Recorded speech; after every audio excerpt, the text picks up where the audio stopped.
A busy night for fire crews in the coastal bend as they respond to multiple fires. And it was like a firecracker, like boom. And we had to get out. We don't get nothing out. An elderly man is able to escape a house fire after neighbors pull him to safety. This is Chris 6 News Sunrise. Well, good morning and thanks so much for joining us here. New today, several fires broke out overnight, keeping firefighters from across the area very busy. One of those fires was at 16th and McKenzie, which is where Chris 6 Sunrise reporter Chelsea Torres joins us from now live. And Chelsea, I hear the wind didn't help things. No, Mike, not at all. And you can tell it's just a little windy right here. Now, 2 of those 3 fires were actually caused from the winds knocking down power lines, such as this one right here. And this is over here off 16th and McKenzie. And we're told that investigators are still trying to find the cause of that fire.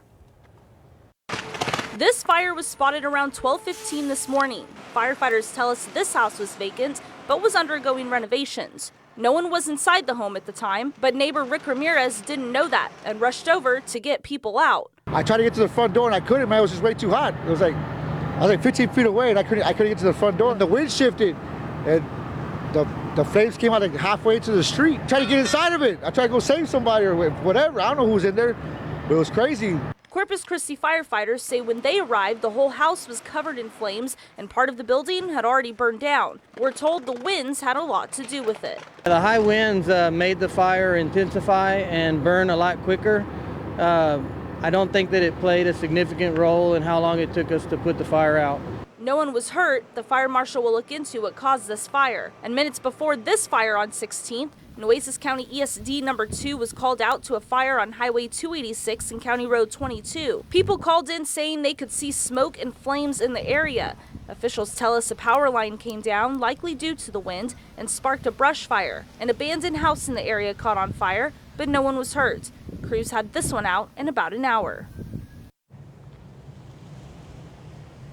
Now, there was also a fire at the Chenier plant around 10:15 last night in Gregory. Portland Fire Department did tell us that that also was caused by winds bringing down power lines. Now, no one was hurt. One fire was inside the facility and one was at the gate. Now, here at 16th and McKenzie, as you can see, still pretty burned up. Actually, fire crews were just here about 30 minutes ago, bringing down some more hot spots. Of course, we'll keep you updated with more information. Reporting live from 16th and McKenzie, Chelsea Torres, Chris 6 News. All right, thank you for that, Chelsea. Mac, what kind of winds are we talking about here? We keep saying the high winds, but what? You know, we talked about the fire danger yesterday afternoon because we put that fire advisory up, but the winds peaked at 41 miles an hour overnight, and even as we speak, they're in the 26 to 25 mile an hour range. So it is blustery out there, but it looks like the peak wind is over with. So that's the good news. The front came through, the winds picked up, and there you saw what happens.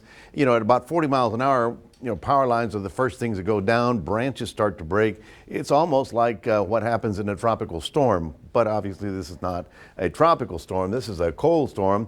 Now the other question is, how long will the winds last? Well, today they'll be strong, but they will be weakening by tonight, and by tomorrow the winds will be out of the place, and that's why we're concerned about getting into the 30s tomorrow morning. We'll have more on that coming up a little bit later on. Mike, back to you. All right, thank you, Mac. Well, an elderly couple in Annabelle is having to start all over after a fire took out most of their house. Around 8:30 yesterday morning, smoke could be seen coming from Anita and Al Kurtz's home over on the 4300 block of Starlight. Now, Anita made it out safely, but her husband fell and then had to be rescued. Our Paulo Salazar spoke to both Anita and the neighbors who jumped in to help. But about 8:30, I heard like a shot, like a firecracker. It starts on the washer and the dryer on the back. She thought her husband Al had fallen in the bathroom. As she rushed to see if he was okay, her living room had already filled with smoke. She had no choice but to hurry out of the home to call 911. Her husband still inside, trying to escape the smoke that was growing even thicker. They said that there was a man in there. I went in there, found the old gentleman, the owner of the house, and picked him up, carried him to the front door, and we got him out safely. Stephen was on his way with his family to get breakfast when he noticed smoke billowing from the house. He was a volunteer firefighter in 2002, and it was his instinct that kicked in that allowed him to enter the burning home. There was a lot of smoke, and the flames were open flames in the back. Went out there, said fire department call out, and finally seen a shadow, and he was hunched over, and picked him up. With only the clothes on their backs, the couple in their 80s are now left sifting through the ashes for anything worth saving. As 3 generations try to figure out what's next, already neighbors are stepping in. She didn't have house insurance, so we're just trying to salvage what's salvageable. The loss is devastating for the Kurtz. Thankfully, the man who saved Al's life will also try and save his home. Michelle's an owner of M&S Construction, and we're going to try to do what we can to help rebuild their house free of charge. We're going to try to ask for donations of supplies, and we're going to try to help them out as much as we can. Paulo Salazar for Chris 6 News. Now, while that fire is still under investigation, one issue crews had to deal with while battling the fire was this damaged fire hydrant right across the street. Turns out it had been damaged when it was hit by a car, and that was never reported. We're told fire crews have put in a work order and that the hydrant should be repaired within the next few days. Fortunately, firefighters had enough water in their truck to fight that fire. We continue to bring you the latest on a fatal rollover accident that we told you about right here on Sunrise that killed a 20-year-old woman and sent 3 others to the hospital. It was there at Crosstown and Horn Road Monday night when 20-year-old Brianna Cruz died. Witnesses say her car was swerving on the freeway near the Horn Road exit when it crashed into the guardrail, rolled down the embankment, and landed upside down. The family says Cruz's 2 young boys were inside the car along with another person. All 3 were taken to nearby hospitals and are expected to be okay. Now, we spoke with one person who saw the accident and then rushed to Cruz's vehicle. See, I didn't hear none of them crying. They looked like they were asleep. Like if everything happened so fast that they were barely waking up from everything. And being right there, it broke my heart, and I just was shaking the whole way. And then having to come back home, it was just, I feel traumatized. Now, police are still looking into why that vehicle hit the guardrail and went off the highway. The U.S. Supreme Court has ruled against a Corpus Christi attorney in a case involving a Mexican teenager who was shot and killed by a Border Patrol agent. Bob Hilliard represents the family of 15-year-old Sergio Hernandez. The Supreme Court ruled that the Hernandez family cannot sue the agent who shot their son. Back in 2010, Border Patrol agents in El Paso tried to stop some people from trying to cross the border illegally. A group of people on Mexico's side of the river started throwing rocks, and that's when Agent Jesus Mesa Jr. fired at them and hit the teen. And when the U.S. refused to extradite Mesa, the Hernandez family sued. A lower court dismissed their lawsuit, and that ruling has now been upheld by the High Court. The Nueces County Commissioners will be meeting in executive session today. The topic, former District Court Judge Guy Williams. Back in September, Williams was upset because he wasn't given a courthouse badge. These badges are typically given to courthouse employees, judges, and lawyers, and, well, even media. Williams then filed an open records request to find out why he's being denied a badge and has threatened to file a lawsuit if he doesn't get answers. Today, the Commissioners Court will discuss what to do from here. A nonprofit group is stepping up to help the family of CCPD officer Alan McCullum. He, of course, was killed during a traffic stop last month. The Tunnels to Towers Foundation says it will pay off the McCullum family's mortgage. That group was created in the wake of the 9/11 attacks to honor first responders killed in the line of duty. Flower Bluff ISD is looking at ways to improve safety and security in their schools. Superintendent Dr. David Freem is hosting a town hall meeting tonight to hear from the community on what they think the district needs to improve on. That meeting is happening at the Flower Bluff High School Teaching Theater, and it starts at 6 o'clock tonight.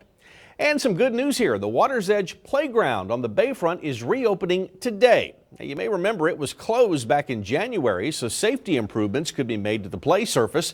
A new concrete floor was poured and a new deck was installed over the concrete. A ribbon cutting will be held this morning at 10 to celebrate the grand reopening. Time is 5:09. We're going to take an early look at traffic here for your Wednesday morning. For that, we go back to Mac. Thank you very much, Mike. Good morning, everybody. You probably may have heard the winds were up all night long. Right now, they're slowly coming down. We peaked at 41 miles an hour. We're down to about 20, and we'll slowly decrease, but it will be blustery pretty much all day long, but hopefully we won't have any more damaging winds. Roadways are clear and dry and a little bit colder. Look at that. It's 57 right now. Yesterday we were about 70 this time of year, but guess what? this isn't the end of it. It's going to get colder by tomorrow morning. So we'll talk more about that coming up in just a moment. For the time being, let's toss it back to Mike. Well, the coronavirus outbreak continues around the world, but how does that virus affect our port, and should we be worried? We'll have the answer when we return.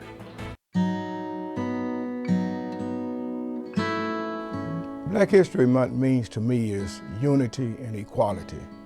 Is that as I look at Dr. Martin Luther King, he didn't only stand for righteousness for African Americans, but for all mankind that was treated unfairly.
You're watching Chris 6 News Sunrise with Mike Gillespie, Sonia Hill, and Meclovio Perez.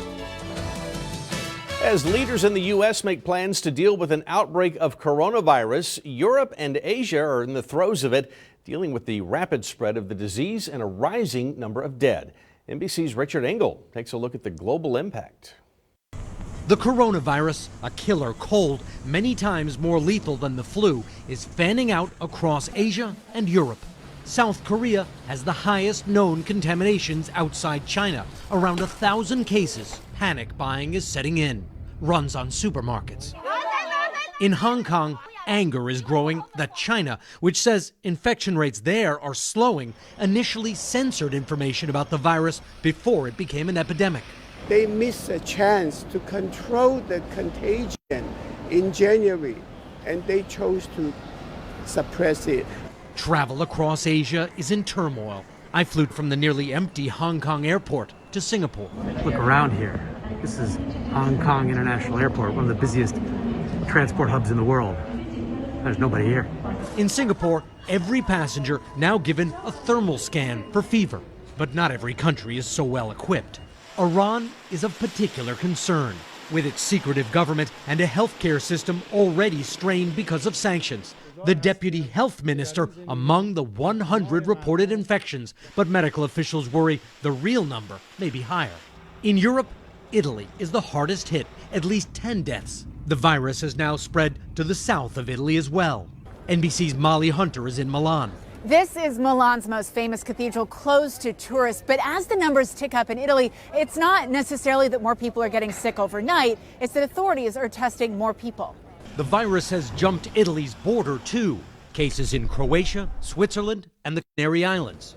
In Japan, concern for the Olympics set for July. A senior member of the International Olympics Committee told the Associated Press, "You're probably looking at a cancellation if the coronavirus outbreak isn't curtailed by May." The IOC promises to take countermeasures and plans to hold the games on schedule. Richard Engel, NBC News, Singapore. Now, efforts have been underway to contain the spread of the virus at border crossings and ports of entry, but what about the country's shipping ports like the Port of Corpus Christi? Thousands of seamen pass through the port every year, many of them serving aboard ships that fly foreign flags. To prevent the spread of coronavirus, the federal government has updated regulations for commercial shipping. Vessels are now required to report any illness or death aboard ship to the CDC within 15 days of arrival. And if anyone aboard gets sick while in port, the Coast Guard has to be notified immediately. That's why staff members at the Corpus Christi International Seamen's Center say they aren't worried about infection. None of my drivers are worried about picking them up and taking them, bringing them here. I'm not worried about it at all. If they're sick, they're not allowed to leave the ship. They don't give them their visas, and they can't leave the ship without a visa. Emerson hasn't spoken with any crews who've been to China since the outbreak, but the crew of a ship leaving for China told her that they were planning to stay north of Singapore, away from the hardest hit areas. All right, time is 5:17. We're going to send it back to Mac to get a quick look at that midweek forecast. Well, thank you very much. Welcome to wintertime, folks. We've got about 2 days of rather cold weather. Now, it's 57 right now. It was about 70 at this hour yesterday, but this is not over. This is just beginning. In fact, we're going to see the temperature actually kind of fall for most of the day, if not stay right about there. So it is not summertime, that's for sure. We had a peak wind of 41 miles an hour last night, and that's what caused, the fire damage and the wind knocking down the power lines. We got up to 83 yesterday. Today we're looking for about a 58 as a high temperature, so there's the front. All right, now let's look at what's going on. As I mentioned, this is the beginning. The north wind came in, cool, dry air is filtering down, so it's continuing to get down to our area. That's why we're going to be rather breezy today. Now, by tonight, the wind settles down, and then that's the big concern about tomorrow morning. Clear, cold, dry, and still waters or air allows for the temperature to drop fairly rapidly. Winds will be in the 20-mile-an-hour range this morning, 20 to 25, and then tonight they'll be in the 15 to 20, and then by tomorrow morning it'll probably go very quiet. So the winds will be up for the day, for the morning, and then decrease as we go into the day. We've got about 2 days, and of course the morning temperatures are the big concern, and it's not so much the wind, it's the temperature and the wind that makes it uncomfortable. So now with the wind blowing now, it feels worse than it will tomorrow morning, even though we'll be in the 30s. Go figure that one. So a few little clouds left over in our area, but by and large that north wind is taken over. We're down to 57, 52 up in Victoria, 40s in San Antonio, and on up into Austin. And those temperatures, again, these are going to drop even further by tomorrow morning as we go into the clear, cold night. Now we have the gale warnings up. We have the high wind advisories for the immediate coastline, and then, of course, the high fire danger. We talked about this yesterday, about the high winds, low humidities, and very dry brush. So, right now, our counties in Duval are not included. However, I would say to you as well, let's all be very cautious with flames out there today. Even the hot exhaust on a pickup truck could catch a grass fire, and then how would we stop it with this wind? Notice the very dry air that's rolling through the area. Oh, and by the way, we did pop a little thunder shower last night. You might have noticed it. Let's do this again, and you'll see how it just developed right south of us, and it went. I even saw the lightning, believe it or not. It's just one of those things as the dry air comes in. So very dry air over the region. That's today. It's going to be a sunny, beautiful day, but it's going to be on the chilly side. We take a look at what's going on across the country. It's this big storm right there that's pushing that north wind down into our area, and that's why as we get quiet tonight in terms of wind, we're still looking at about 36 in the city, 34 inland counties, and about 32 up in Beeville. So just keep in mind that it's going to get windy and chilly all day long. That's your 7-day forecast. Mike, we'll toss it to you. Well, many will be observing Ash Wednesday today, and there are a few local churches who are ready to dispense ashes on the go. We've got details when we return.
Welcome back. We've got breaking news now out of San Patricio County, where AEP Texas is reporting that over 2,000 customers in the Portland area are currently without power.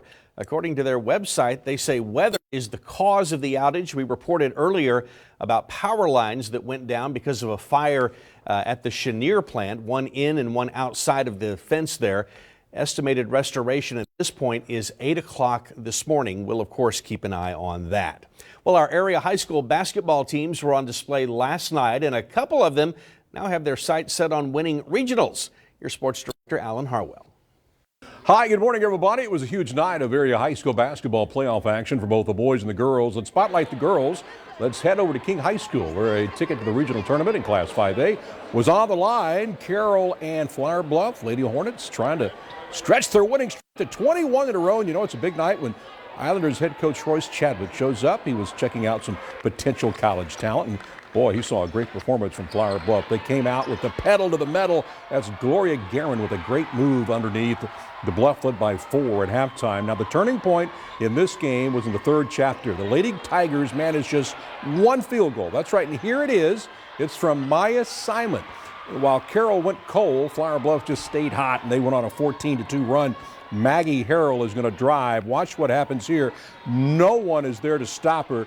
Flower Bluff up 10 at this point, and the defense they played last night, they were just relentless all night long. They're going to force another turnover right here, and it's Kennedy Curtis. She'll take it coast to coast, and the Lady Hornets are going to run away with it, winning by 17, 22-25. That's 21 in a row now. So they're going back to the regional tournament in San Antonio, and they'll play Thursday night at 8 o'clock. Vets Memorial also won last night, and they will join the Lady Hornets at the regional tournament again starting Friday in San Antonio. Make it a great Wednesday, everybody.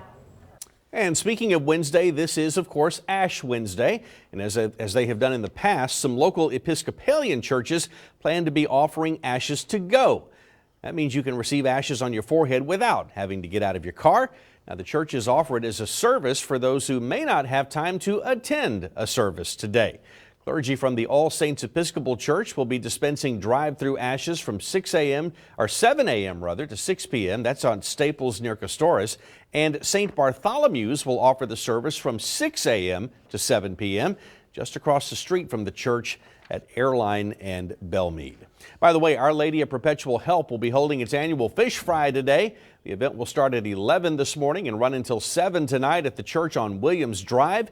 And for $8.75, you can get 2 fish fillets, French fries, hush puppies, coleslaw, and tea, or you can opt for some shrimp.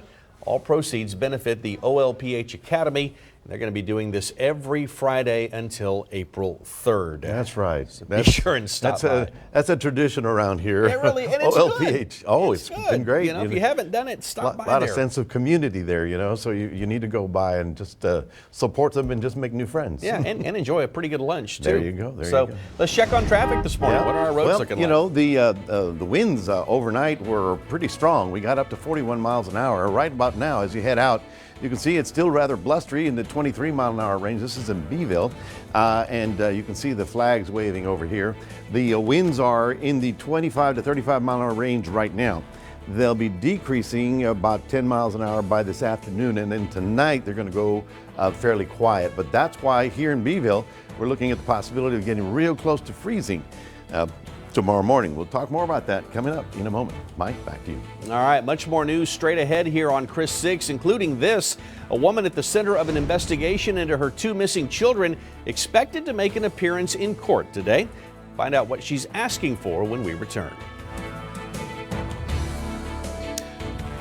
Plus, I'm at the scene of one of several fires that broke out last night. I'll have details when we come back.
Chris 6 News Sunrise continues. Welcome back. We're at 5:31 and new this morning. Several fires broke out overnight, and that, of course, kept firefighters pretty busy from across the area. Now, one of those fires was at 16th and McKenzie, and that's where Chris 6 Sunrise reporter Chelsea Torres is live this morning. And Chelsea, we were talking about this earlier. The wind obviously did not help anything here. Mike, it really didn't. If anything, that was probably the main cause, and you can see just a little how windy it was. Now, we know that 2 of the 3 overnight fires were actually caused from strong winds knocking down power lines, as you can see right here at this fire. Now, here at 16th and McKenzie, we do know that investigators are still trying to find the cause. This fire was spotted around 12:15 this morning. Firefighters tell us this house was vacant, but was undergoing renovations. No one was inside the home at the time, but neighbor Rick Ramirez didn't know that and rushed over to get people out. I tried to get to the front door and I couldn't, man. It was just way too hot. I was like 15 feet away and I couldn't get to the front door. The wind shifted and the flames came out like halfway to the street. I tried to get inside of it. I tried to go save somebody or whatever. I don't know who was in there, but it was crazy. Corpus Christi firefighters say when they arrived, the whole house was covered in flames and part of the building had already burned down. We're told the winds had a lot to do with it. The high winds made the fire intensify and burn a lot quicker. I don't think that it played a significant role in how long it took us to put the fire out. No one was hurt. The fire marshal will look into what caused this fire. And minutes before this fire on 16th, Nueces County ESD number 2 was called out to a fire on Highway 286 and County Road 22. People called in saying they could see smoke and flames in the area. Officials tell us a power line came down, likely due to the wind, and sparked a brush fire. An abandoned house in the area caught on fire, but no one was hurt. Crews had this one out in about an hour. Now, there was also a third fire over at the Chenier plant in Gregory at about 10:15 last night. We are told from Portland Fire Department that no one was hurt, that also was caused from winds sparking fire from the down power lines. We do know that there was a fire inside the facility and one at the gate. Again, no one was hurt. Now, here at 16th and McKenzie, it still smells of smoke. Fire crews were actually out here just about an hour ago taking out some more hot spots. Reporting live from 16th and McKenzie, Chelsea Torres, Chris 6 News. All right, thanks for that, Chelsea. We do want to mention here, too, out in San Patricio County, AEP Texas is reporting about 2,000 customers without power in the Portland area. Again, Chelsea just reported that some, the winds knocked down some power lines. I don't know if that's the cause of that or not, but they're estimating 8 o'clock this morning is when they'll have that power restored. I'm just going to guesstimate that it was the winds. We peaked at 41 miles an hour overnight, and apparently in a lot of areas, the wind was strong enough to knock down some power lines and some branches. The winds have peaked. Now, this morning it's still breezy, but it's a little bit not as breezy. We're in the 25 to 30 mile an hour range. By this afternoon, this will be down into the 20 to 30 mile an hour range. And then by tonight, this actually should go fairly quiet. In fact, tonight, because of clear skies and dry air, we're going to drop the temperature, and we're looking for a couple of 30s by tomorrow morning. The clouds are going to clear, so we're going to have a lot of sunshine for today, but then we'll be talking about how cold it will get for tomorrow morning. All that coming up in a moment. Mike, toss it back to you. All right, thank you, Mac. In other news this morning, an elderly couple in Annabelle is having to start over after a fire took out most of their house. It was around 8:30 yesterday morning when smoke could be seen coming from Anita and Al Kurtz's home on the 4300 block of Starlight. Now, Anita made it out safely, but her husband fell and had to be rescued. Our Paulo Salazar spoke to both Anita and the neighbors who jumped in to help. But about 8:30, I heard like a shot, like a firecracker. It starts on the washer and the dryer on the back. She thought her husband Al had fallen in the bathroom. As she rushed to see if he was okay, her living room had already filled with smoke. She had no choice but to hurry out of the home to call 911. Her husband still inside, trying to escape the smoke that was growing even thicker. They said that there was a man in there. I went in there, found the old gentleman, the owner of the house, and picked him up, carried him to the front door, and we got him out safely. Stephen was on his way with his family to get breakfast when he noticed smoke billowing from the house. He was a volunteer firefighter in 2002, and it was his instinct that kicked in that allowed him to enter the burning home. There was a lot of smoke, and the flames were open flames in the back. Went out there, said fire department call out, and finally seen a shadow, and he was hunched over, and picked him up. With only the clothes on their backs, the couple in their 80s are now left sifting through the ashes for anything worth saving. As 3 generations try to figure out what's next, already neighbors are stepping in. She didn't have house insurance, so we're just trying to salvage what's salvageable. The loss is devastating for the Kurtz. Thankfully, the man who saved Al's life will also try and save his home. Michelle's an owner of M&S Construction, and we're going to try to do what we can to help rebuild their house free of charge. We're going to try to ask for donations of supplies, and we're going to try to help them out as much as we can. Paulo Salazar for Chris 6 News. While that fire is still under investigation, one issue crews had to deal with while they were battling the fire was this damaged fire hydrant right across the street.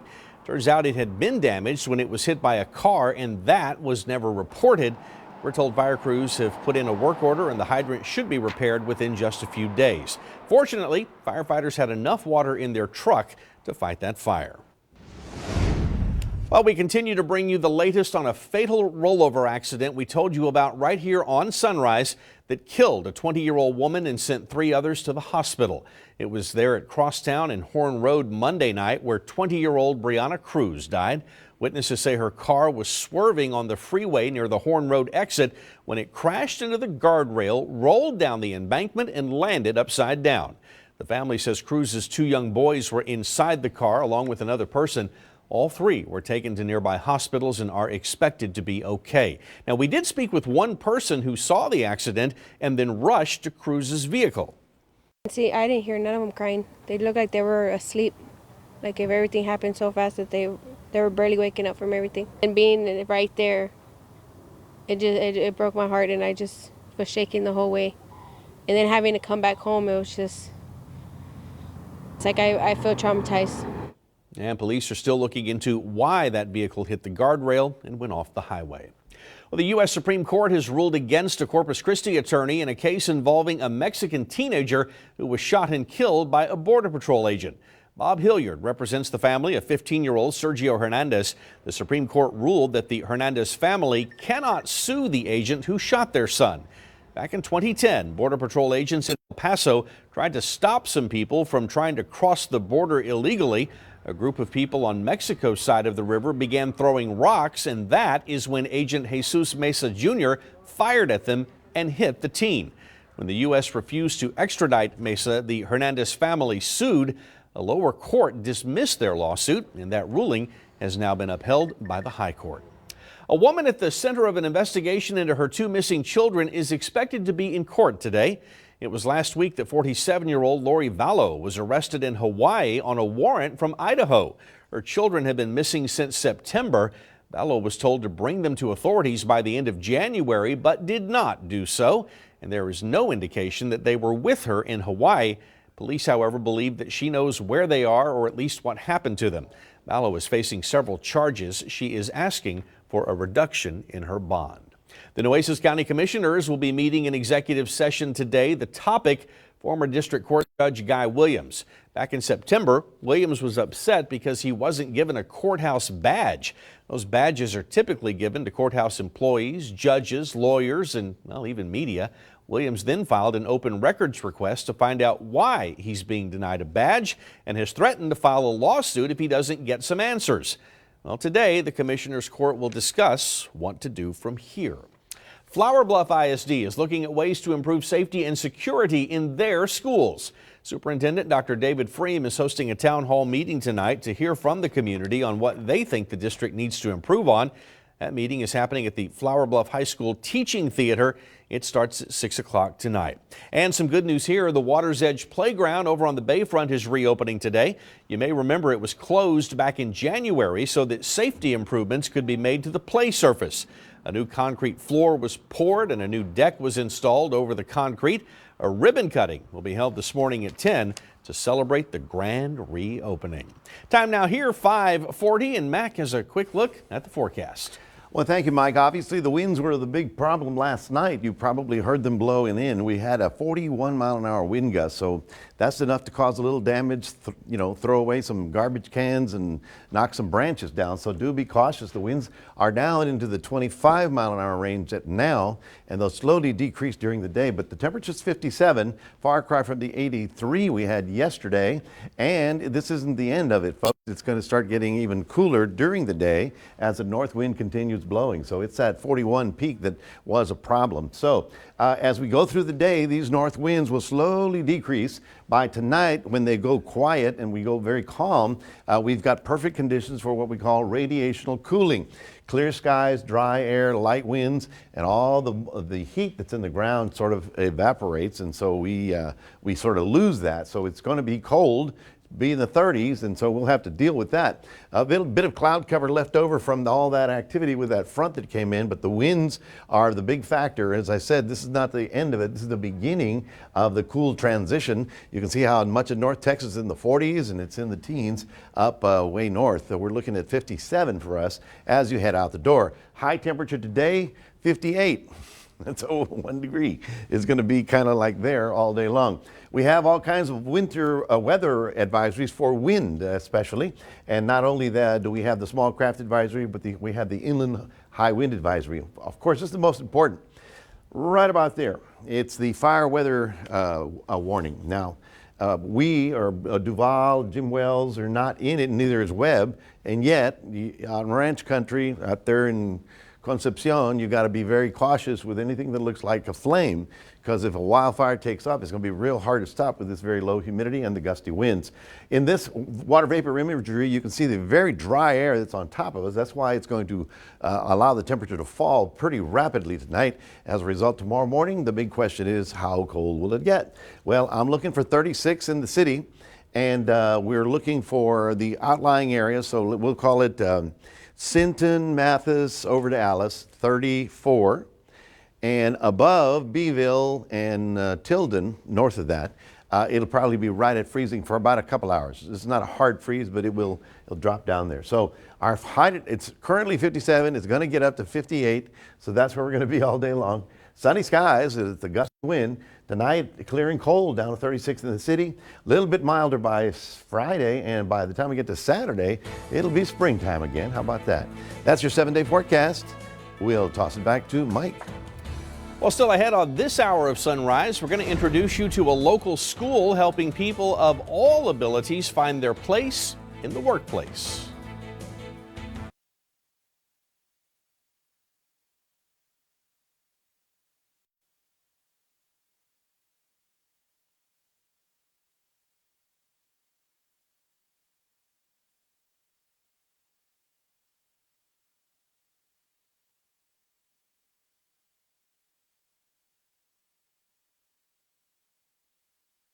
Center students.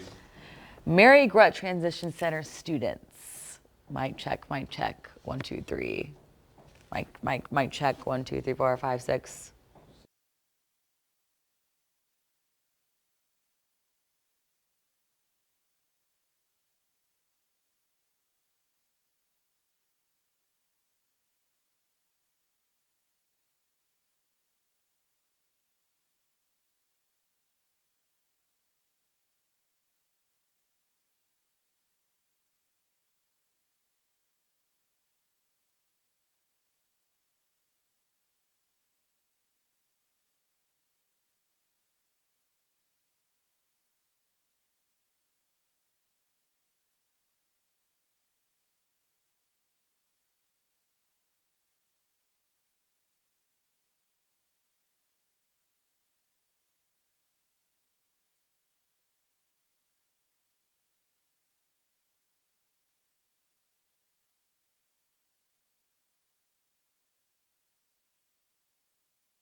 watching Chris 6 News Sunrise with Mike Gillespie, Sonia Hill, and Meclovio Perez.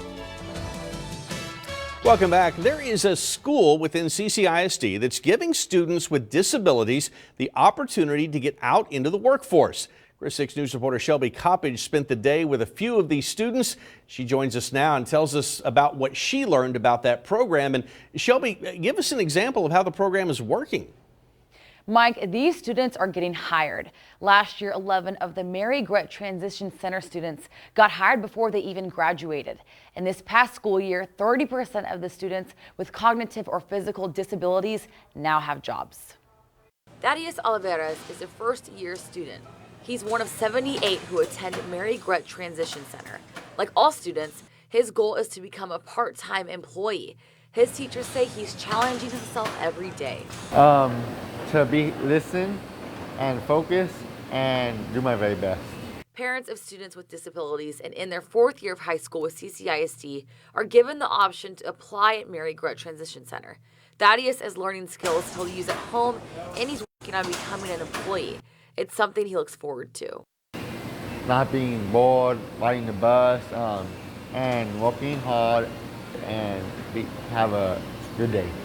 Mary Gret has 10 job sites the students work at and 7 different volunteer sites, including working at the aquarium, helping churches with custodial work, walking dogs at the Humane Society, and cooking food for the elderly with Meals on Wheels at Del Mar. All of these preparing them for jobs of their own. They feel like they're just one of the crew. They don't see themselves as a person with disabilities. They see themselves as one of the workers. Dr. Deborah Stanley, the school coordinator, says the success they saw this past year is from students being out on job sites daily, and says they'll continue to push their students to be independent.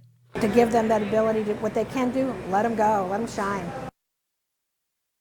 Not only are these students aiming to be in the workforce, but they can also receive a diploma from Mary Gret. If you own a business and are willing to give these students a chance, go to our website, christv.com, to find out how. Guys. All right. Thank you for that, Shelby. Good stuff. We appreciate that report.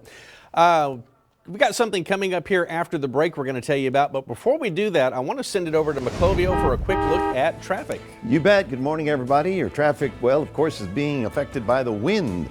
The wind was blowing up to 40 miles an hour earlier this morning. It's down to about 25 right now, but that's why we had those power lines that were knocked out. So we're looking at 37 coming into town. No major problems in the downtown area. Here's Crosstown and North Padre Island Drive and all the way to Flower Bluff. And we'll say good morning, Flower Bluff. It's a lot cooler this morning, about 57 right now. Compared that to 83 yesterday afternoon. Well, the thing is that this is the beginning. This is not the end. It's going to get colder. So we're looking at dropping temperatures, and we'll have more on that coming up in just a moment. Mike, we'll toss it back to you. All right, and when we return here, something for Selena fans. MAC Cosmetics has a new makeup collection inspired by the late Tejano singer. We'll look at that, and our MAC will offer up his midweek forecast. We'll be right back.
Welcome back. We are at 5:53 on this Wednesday morning, February 26th.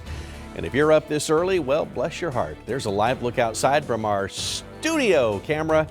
And if you haven't stepped outside yet, you're going to notice it's a little bit cooler than it was yesterday. And of course, we'll check in with Mac in just a bit to get the complete picture there. Speaking of Mac, Mac Cosmetics has announced the Mac Selena Quintanilla collection.